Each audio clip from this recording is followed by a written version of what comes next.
आज शनिवार का दिन है, जिस दिन अपन इस दरिद्रता से मिलने के लिए पीपल के पेड़ के नीचे आए हैं। हिंदू धर्म में ये दिन पीपल के वृक्ष के लिए पूजनीय होगा। जो भी शनिवार के दिन पीपल के वृक्ष की पूजन करेगा, दूध चढ़ाएगा या मिष्ठान का भोग लगाएगा, लक्ष्मी और नारायण उसके घर में प्रवेश कर जाएगा। लक्ष्मी और नारायण उसके घर में प्रवेश करेगा। इसलिए नियम बनाया। कौन से दिन का?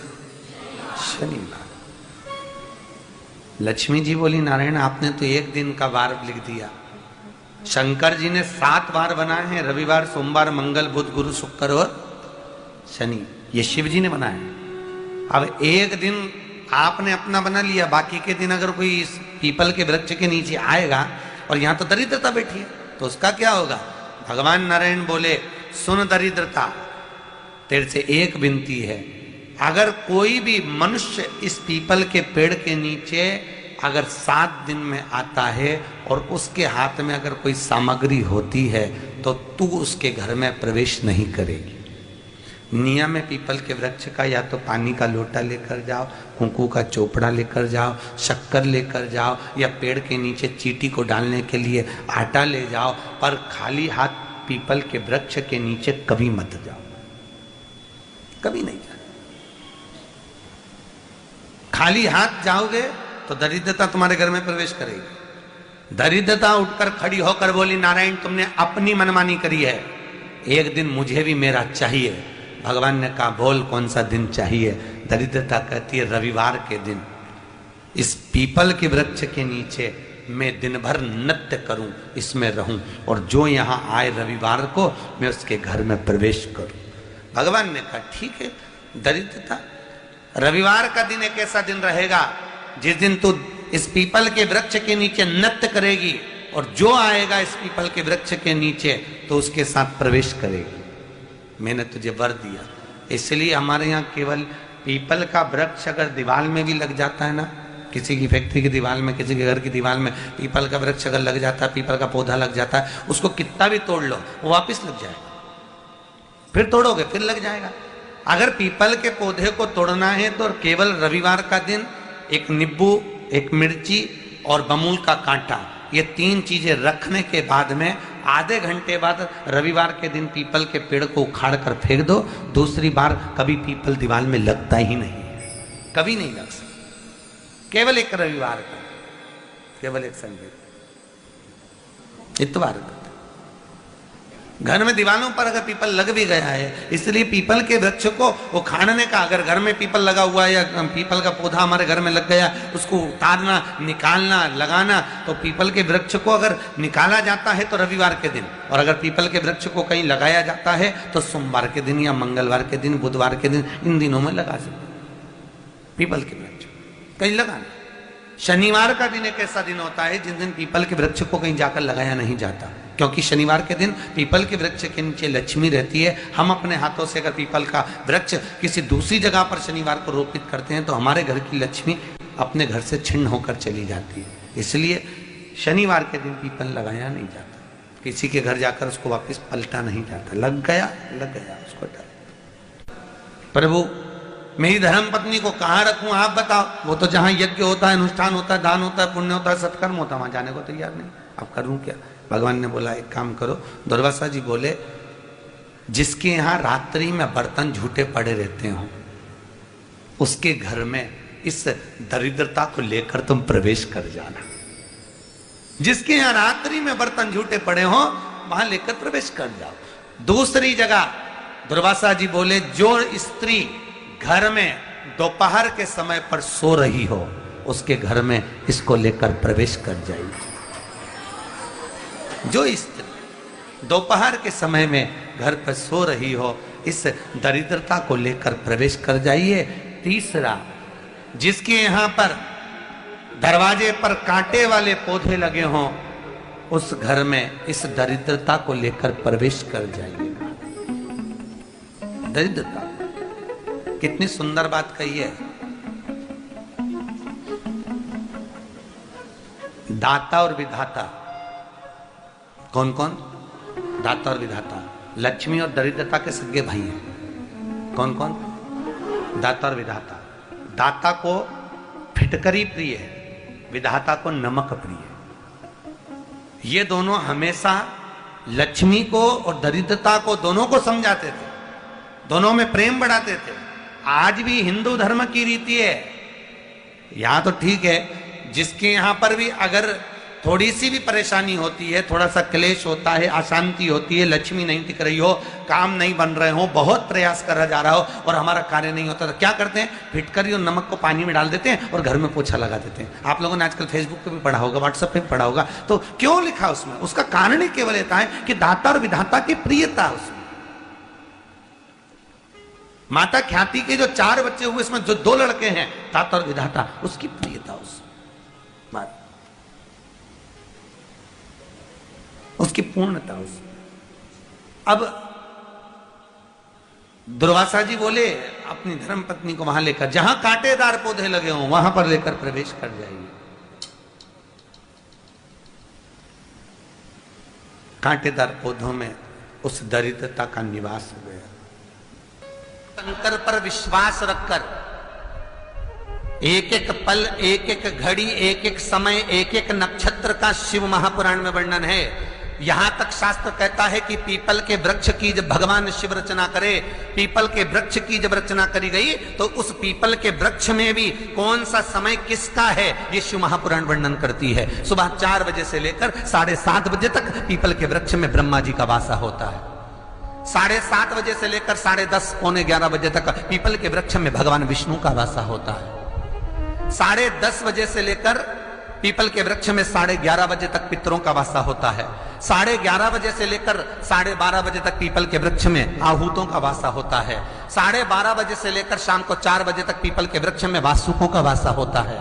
4 बजे से लेकर शाम को 7:30 बजे तक पीपल के वृक्ष में शंकर का वासा होता है। 7:30 बजे से लेकर 9:30 बजे तक पीपल के वृक्ष में कुबेर का वासा होता है। 9:30 बजे से लेकर फिर कुबेर के वृक्ष में अन्य देवों का वासा चालू हो जाता है। इसलिए हमारा हिंदू धर्म कहता है, हमारे शास्त्र कहते हैं कि पीपल के वृक्ष को जब पूजा जाता है, पीपल के वृक्ष की जब पूजन करी जाती है, तो सुबह 10:30, 11, ज्यादा से ज्यादा 11:30, ज्यादा से ज्यादा 12, उसके पहले पीपल के वृक्ष की पूजन कर लेना चाहिए। क्यों? क्योंकि 11:30 बजे से लेकर 12:30 बजे तक पीपल के वृक्ष में पितरों का वासा रहता है, आहूतों का वासा रहता है, फिर वासुकों का वासा आता है। पितृ किसको कहते हैं? महाराज जो पूरी उम्र लेकर चले गए और उनके भीतर अभिलाषाएं बहुत थी, मैं ये भी करना चाहता हूं, मैं ये भी करना चाहता हूं, वो पितृ हो जाते हैं। आहूत किसको कहते हैं? जिस माता के गर्भ में बच्चा जन्म ले और मर जाए, या 6 महीने का गर्भ धारण करने के बाद अवर्षण हो जाए, जीव पड़ने के बाद 6 महीने के बाद अगर बच्चा गर्भ में भी शांत हो जाता है, कुंवारी अवस्था में शांत हो जाता है, जिसका विवाह नहीं हुआ ऐसा बच्चा जब शांत हो जाता है, अधोगति में कोई मर जाता है, सुसाइड कर एक्सीडेंट में किसी भी रूप में मर जाता है, तो वो आहूत कहलाता है। और बहुत ध्यान देना साहब, शिव महापुराण की कथा कहती है पितरों को भाग मिलता है, इसलिए पितृ तृप्त रहते हैं। शनि लग गया, शनि लग गया, शनि लग गया। जितने यहाँ कथा में बैठे हो ना, तुम सबने भी मोबाइल में देखा होगा, तो देख रहे होगे, वृश्चिक पे लग गया, कुंभ पे लग गया, धैया लग गया, 7.5 लग गया, आधे से ज्यादा तो शनि के डिप्रेशन में पड़ गए।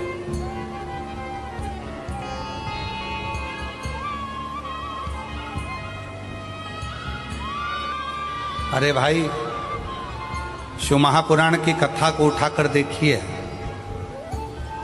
दुनिया के लोगों को शनि लगता है, शनि को शंकर लगता है।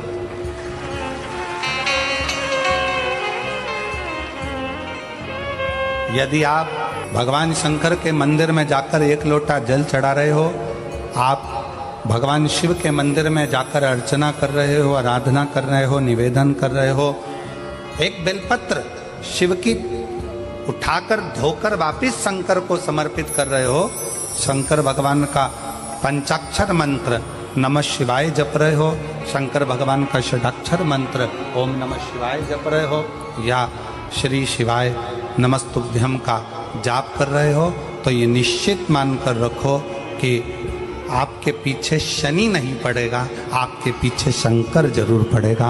और शंकर जब हमारे पीछे पड़ेगा तो हमारा उद्धार अपने आप। काशी में जो शिव जी की स्थापना कौन ने करी? काशी में जो शंकर भगवान बैठे उनकी स्थापना करी थी शनि महाराज। किसने करी थी? शनि महाराज ने। क्योंकि भगवान शनि महाराज को उनकी माता के द्वारा श्रापित हो गए और शनि महाराज कांपने लगे। शनि महाराज कांपते कांपते, मैं जाऊं तो जाऊं कहां, करूं तो करूं क्या? महाराज शनि महाराज दौड़े और दौड़कर भगवान भोलेनाथ के पास पहुंचे। हे शंकर, त्रिकालदर्शी, कैलाशी, अविनाशी, कृपा करिए बाबा भोलेनाथ, कृपा करो। क्योंकि दुनिया में 33 करोड़ देवी देवता हैं जिनको शनि लग सकता है, केवल एक, किसको छोड़कर? शिव को छोड़कर। राम जी को शनि लगा तो 14 वर्ष वनवास चले गए। कृष्ण को शनि लगा तो मथुरा छोड़कर द्वारका चले गए। शनि लगा। हनुमान जी को शनि लगा तो गुफा में बैठकर राम राम जपना पड़ा। शनि सबको लगता है, केवल शनि नहीं लगता तो एक मेरे महादेव को, मेरे भोले बाबा को नहीं लगता। शंकर के पास में शनि आ गए। शनि ने आकर कहा, भोलेनाथ कृपा करिए बाबा, मैं बड़ा कष्ट में हूं, मैं करूं क्या? बाबा भोलेनाथ ने कहा, जा गंगा जी के तट पर काशी में जाकर एक शिवलिंग की स्थापना कर, उसकी आराधना कर और तेरा शरीर ठीक हो जाएगा, कष्ट नहीं भोगेगा। शनि महाराज ने काशी में जाकर शिव जी की स्थापना करी। आज भी नियम है, जिसको शनि लग जाता है एक काजल की डिब्बी ले लो और काजल की डिब्बी को 21 बार उतार कर उसको एकांत में जाकर, जंगल आदि में एकांत में किसी पेड़ के नीचे इतना सा खड्डा खोद कर उसमें काजल की डिब्बी को डाल दो और मिट्टी से पूर दो, उस व्यक्ति का शनि समाप्त हो जाता है। काशी विश्वनाथ का नाम लेकर काजल की डिब्बी को 21 बार उतार कर अगर काशी विश्वनाथ का नाम लेकर शनि वाले व्यक्ति को अगर पेड़ के नीचे दबा दे, शनि समाप्त। शनि उसको परेशान नहीं कर सकता। काशी कितनी मूलता, शिव साधारण नहीं है। भगवान शंकर के 19 अवतार में से एक अवतार दधीचि ऋषि की धर्मपत्नी सुवाच के गर्भ से भगवान शंकर का जन्म हुआ था। नाम बताया था पीपल के पेड़ के नीचे जिस बच्चे का जन्म हुआ उसका नाम पिपलाद हुआ था। और शंकर का ही एक अवतार है पिपला, शिव का ही स्वरूप, क्योंकि शंकर की आराधना से, शिव की अर्चना से उत्पन्न हुआ था।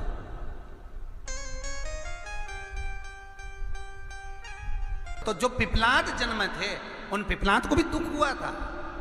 एक बार पिपलाद ने देवताओं से पूछा, ये बताओ कि मैंने कौन सा पाप करा था, ऐसा क्या कर दिया था मैंने कि मेरे जन्म से पहले मेरे पिता के प्राण छूट गए थे।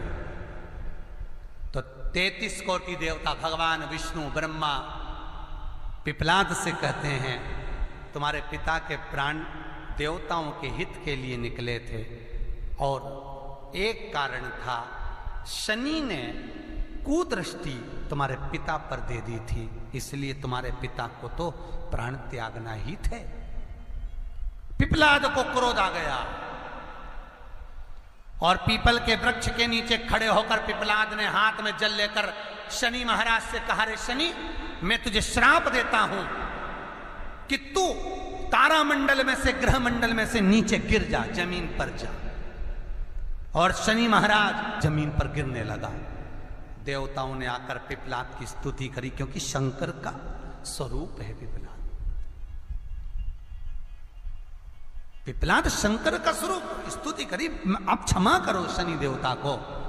शनि को लाकर खड़ा कर दिया। तब पिपलाद ने देखा क्षमा मांगने आया है तो क्षमा कर दिया, पर एक शब्द शनि देव तेरे को कहता हूं। शंकर स्वयं पिपलाद के रूप में शनि से कहते हैं, शनि सुन, जन्म लिए बच्चे से लेकर 16 वर्ष की आयु तक, 16 वर्ष की आयु तक शनि कभी किसी बच्चे पर प्रभाव नहीं देगा। यदि जन्म लिए बच्चे से लेकर 16 वर्ष की आयु तक किसी बच्चे पर शनि की कुदृष्टि पड़ेगी तो शनि तारा मंडल से, ग्रह मंडल से जमीन पर गिर जाए। शनि ने हाथ जोड़कर निवेदन करा, कभी मैं जन्म लिए बच्चे से लेकर 16 वर्ष तक के बच्चे को कभी कष्ट नहीं दूंगा, मेरी कुदृष्टि नहीं पड़ेगी, मेरी कुदृष्टि नहीं पड़ेगी। शनिवार के दिन जो पीपल के वृक्ष में सरसों के तेल का दीप लगाता है उसको शनि कभी परेशान नहीं करता। एक बात हमेशा ध्यान रखिएगा, मान लो अगर कोई भारी रोग ऐसा शनि महाराज के कारण हो गया हो, अच्छे काम करते करते उल्टे हो रहे हैं, होते हैं किसी किसी के साथ में, विपरीत परिस्थितियां आ जाती है, अच्छा करने जाओ बुरा हो जाता है, अच्छा कर्म करने जाओ बुरा हो जाता है। तो पीपल के वृक्ष की जो छाल होती है, छाल देखिए, पीपल के वृक्ष में जो छाल लगी होती है, उस छाल को घिसकर चंदन बनाकर भगवान शंकर का स्नान कराकर, अभिषेक कराकर, पूजन कराने के बाद में पिपलेश्वर महादेव का नाम लेकर, कौन से महादेव?